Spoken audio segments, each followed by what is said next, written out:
Continuamos en la UNED y estamos en el grado de Historia Contemporánea de España, la parte primera, 1808-1923. Y estamos hablando de la crisis en la incapacidad del sistema, del 1913 al 1923. A continuación, hablemos de la creciente debilidad e inestabilidad gubernamental, tras la dimisión de Romanones. Tras la dimisión de Romanones, a raíz de la huelga de Barcelona, fue Maura, en abril de 1919, quien formó un gabinete de facción. Pero, puesto que su grupo era minoritario en el Parlamento, Maura tuvo que obtener del rey el decreto de abolir las Cortes y convocar nuevas elecciones. Por primera vez en la historia, el gobierno de la Restauración perdía unas elecciones, saliendo vencedor en julio de 1919 el conservador Joaquín Sánchez Toca y apartando del gobierno a Dato, jefe oficial del partido. El Partido Socialista también conseguía por fin tener una presencia política nacional, pero tan solo duró 4 meses, porque en la España de 1919, en un clima de creciente crispación, era muy difícil el éxito de una política de negociación, ya que las fuerzas sociales estaban muy enfrentadas y los elementos extremistas de ambos bandos envalentonados. El gobierno de Sánchez Toca acabó sucumbiendo por un problema con las juntas militares y le sustituyó en diciembre de 1919 un gabinete de coalición de mauristas, conservadores y liberales presidido por Manuel Allende Salazar, que dimitió tras lograr su principal misión, la aprobación de un nuevo presupuesto, algo que no se había podido conseguir desde hacía nada menos que 5 años. Eduardo Dato accedió a presidir el nuevo gobierno conservador, que fue el más duradero de aquel periodo, desde mayo de 1920 a marzo de 1921, y un claro exponente de la política de acción social. Los políticos dinásticos, ya lo hemos visto, respondían a los conflictos obreros con intentos negociadores que se alternaban con medidas represivas como detenciones, envío de tropas para sofocar los disturbios, suspensión de garantías, constitucionales y proclamación del estado de guerra. Los gobiernos no aplicaron una política coherente ni consistente hacia el movimiento sindicalista, sino, por el contrario, una política vacilante, de bandazos, alternando fases de dura represión con otras de conciliación que nunca duraron lo suficiente para demostrar su eficacia.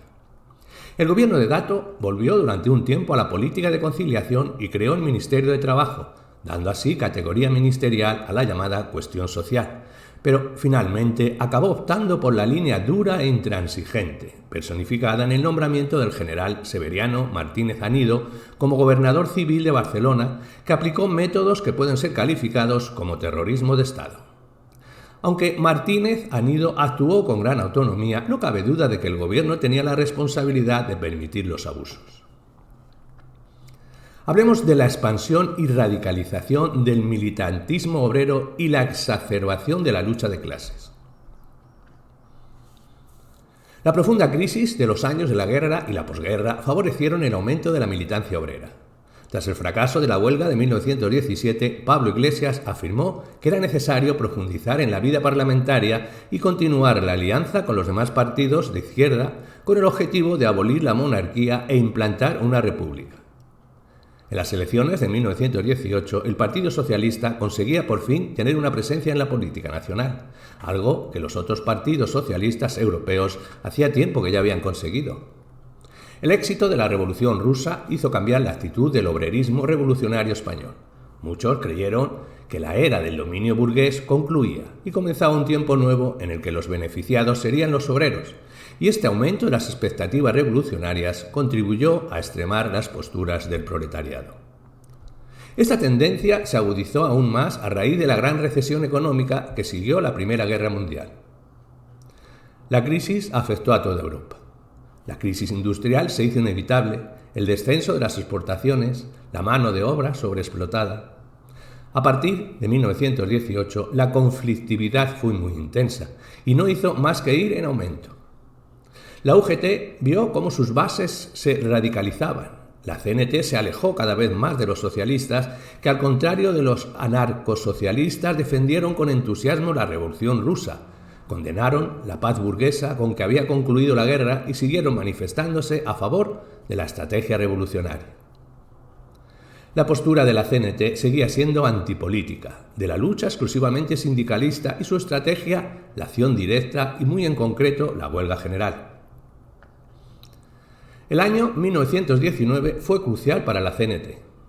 Se puso entonces en marcha una nueva estructura organizativa. Los obreros se agruparon ahora por ramos industriales, multiplicando así la capacidad de movilización en caso de huelga. Salvador Seguí fue nombrado secretario general del Comité Nacional y hasta su asesinato en 1923 sería el dirigente más importante de la Confederación. A partir de este importante cambio de la organización sindical, la CNT experimentó un acelerado y espectacular crecimiento de la afiliación. Entre 1918 y 1920, de 80.000 se pasó a 800.000 afiliados. La CNT asumía, pues, el liderazgo de la lucha obrera, haciendo enormes avances con sus promesas de acción inmediata y radical. La fuerza del anarquismo, unida a la gran recesión posbélica, dio lugar a una oleada intensa de conflictividad. La movilización obrera propició la movilización patronal, que formó una organización paralela a un único sindicato patronal. Por su intensidad y su amplitud, la huelga de la canadiense fue la que más contribuyó a acelerar el proceso de cohesión patronal. El origen de la huelga fue en febrero de 1919, la reducción de los jornales y algunos empleados de la Compañía de Riesgos y Fuerzas del Ebro que suministraban electricidad a Barcelona. Este conflicto generó una huelga de solidaridad sin precedentes y acabó desembocando en una huelga general de enormes proporciones. El gobierno comenzó haciendo frente a este grave conflicto con una actitud de diálogo y negociación. Se acordó, de hecho, el fin de la huelga a cambio de la readmisión de los despedidos. Salvador Seguí consiguió, ante 20.000 personas, en un mitin, convencerlos de que volviesen a sus puestos de trabajo. Terminaba así, el 19 de marzo, la huelga de la canadiense, con la aceptación de todas las condiciones de los huelguistas y sin represalias. Además, se aprobó por ley la jornada de 8 horas. El saldo era favorable a los obreros. Pero Milán del Bosch, la autoridad militar de Barcelona, en un auténtico desafío al gobierno, boicoteó el pacto y se negó a liberar a los presos. Esta coyuntura fue aprovechada por los grupos de acción anarquistas para lanzar un movimiento revolucionario animados por el éxito obtenido hasta la fecha. El sector radical se impuso al moderado en la CNT, que no iba a someterse en adelante a las consignas de moderación de Salvador Seguí, y lanzó una nueva huelga general, a los 3 días justos del arreglo de la huelga de la canadiense, reclamando la liberación de todos los obreros aún encarcelados. La violencia anarquista afloró con fuerza. Se declaró el estado de guerra, y Milán obtuvo plenos poderes para actuar con contundencia. La CNT salió de aquella segunda huelga profundamente desgastada por las querellas internas. La generalización de la represión gubernamental, unida a la dura ofensiva patronal y la escalada de terrorismo anarquista sin precedentes, acabarían por agotar la oleada reivindicativa, dando paso, desde 1920 y hasta el fin del régimen de la Restauración, a una etapa de desmovilización y crisis del obrerismo organizado. Por su parte, con el apoyo del ejército, los empresarios, a través de la Federación Patronal, optaron por una línea dura de no mediación, dispuestos a eliminar el movimiento obrero. La Federación Patronal recurrió al drástico procedimiento del lockout o cierre empresarial de las fábricas, talleres y comercios por tiempo indefinido, que dejó en las calles y sin saber cómo alimentarse a miles de obreros y sus familias. El choque frontal entre organizaciones radicalmente opuestas de patronos y obreros revistió en aquellos años altas cotas de violencia. En las calles de Barcelona comenzó a librarse una sangrienta lucha de pistoleros de uno y otro bando, una auténtica guerra social de exterminio que llegaría a su apogeo en 1921. El fenómeno terrorista dejó de ser esporádico para convertirse en una táctica sistemática. Los que disparaban eran cada vez más pistoleros profesionales. No era fácil distinguir entre el atentado social y el delito común. Lo llamativo de este periodo fueron los tiroteos a la salida de una fábrica o de un mitin sindical o en enfrentamientos cara a cara en las calles.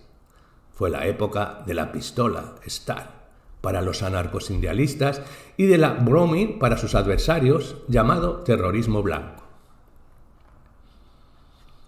Si en los primeros años de la posguerra la violencia, los crímenes eran a cargo de la CNT, a partir de 1920 las víctimas eran los de la CNT, siendo apoyados los asesinos por Milans y la patronal. La Banda Negra, dirigida por un ex policía, Manuel Bravo Portillo, fue la mayor organización de entonces. En otoño de 1919 se constituyó en Barcelona un nuevo sindicato, era el Sindicato Libre, cuyos dirigentes, en su mayoría, procedían de las filas tradicionalistas o carlistas. En contraste con lo ocurrido en los países europeos del entorno, como Italia o Francia, en España el sindicalismo católico no tuvo éxito. La Iglesia no tuvo la capacidad de movilizar a las masas en ese sentido. La CNT y el Sindicato Libre se enfrentaron a muerte, sin piedad. El Libre derechista se convirtió en el segundo sindicato más grande de España. Y entre 1920 al 22, años de brutal represión, el Sindicato Libre gozó de una protección oficial, con lo que mucha gente se adhirió al Libre y no a la CNT. El 8 de marzo de 1921, Eduardo Dato era asesinado por 3 anarquistas catalanes, cuando iba en su coche. El único detenido aseguró haber disparado no contra Dato, sino contra quien había autorizado la cruel y sanguinaria ley de fugas. Este asesinato hizo que la represión de Martínez Anido en Barcelona fuera implacable contra la CNT. Hablemos de los problemas y divisiones de los partidos dinásticos. La crisis ideológica y los procesos de fragmentación interna distaban de ser exclusivo patrimonio de los partidos dinásticos. El movimiento socialista español experimentó en esos años una aguda crisis que acrecentó su debilidad. En 1918, cuando el Partido Socialista celebró su 11º Congreso, era ya un hecho de escisión en las filas socialistas, pero esta se agudizó mucho más aún por la cuestión de la Tercera Internacional, en enero de 1919, cuando Lenin anunció la creación de una internacional comunista. Se formaron los dos bandos irreconciliables, los pablistas, que eran reformistas y contrarios a la integración en el Cominter, y los terceristas, que eran partidarios de romper la alianza con los republicanos y adoptar una política de unidad obrera junto con la CNT. El ala izquierda del partido consiguió, aunque por escaso margen, que se aprobara la disolución de la conjunción republicano-socialista y que se volviera a la tradicional posición de no colaboración con ningún partido burgués, pero aún así, el Partido Socialista siguió bajando en el número de militantes y de apoyos. Escisiones del Partido Socialista, los terceristas, Juventudes Socialistas acabarían uniéndose junto con el Partido Comunista y formarían el Partido Comunista de España. El republicanismo se encontraba en una situación agónica. Entre las causas se aludía a su impotencia para movilizar las masas y su evolución hacia el conservadurismo social. Ni siquiera tenían un portavoz único que los representase. Las dos corrientes del republicanismo, radicales y reformistas, parecían destinadas a la marginación. Los tiempos de los radicales habían pasado para siempre. Ya no representaban en absoluto las aspiraciones de la clase obrera catalana mayoritaria hacia el anarcosindicalismo. Le Rose y la plana mayor del radicalismo habían derivado hacia posiciones antirrevolucionarias. En la fase final de la Restauración, el dirigente radical era considerado como un conservador por parte de los propios republicanos. En cuanto al Partido Reformista, seguía siendo un partido de intelectuales, alejado de las masas, que tan solo contaba con un grupo parlamentario minoritario.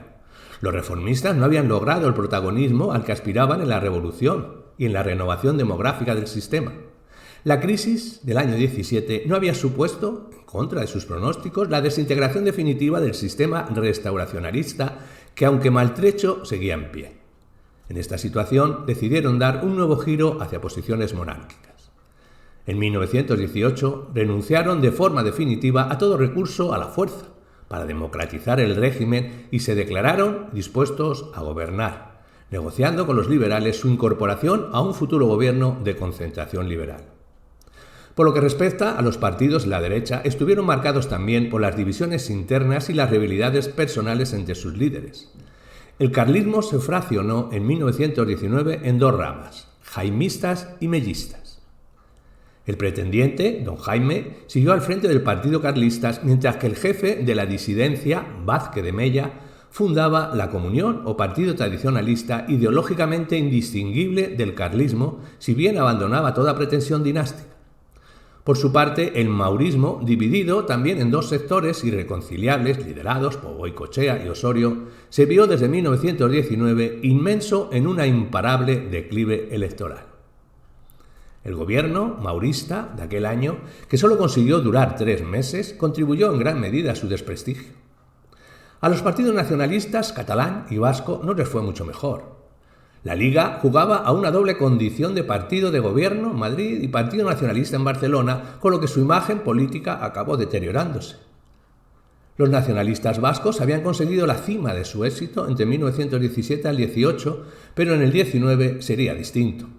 Comenzó su paulatino declive y entre una profunda crisis a la que contribuyó en gran medida la reacción unitaria de los grupos dinásticos que en 1919 fundaron la Liga Monárquica, la cual estableció además pactos con los socialistas.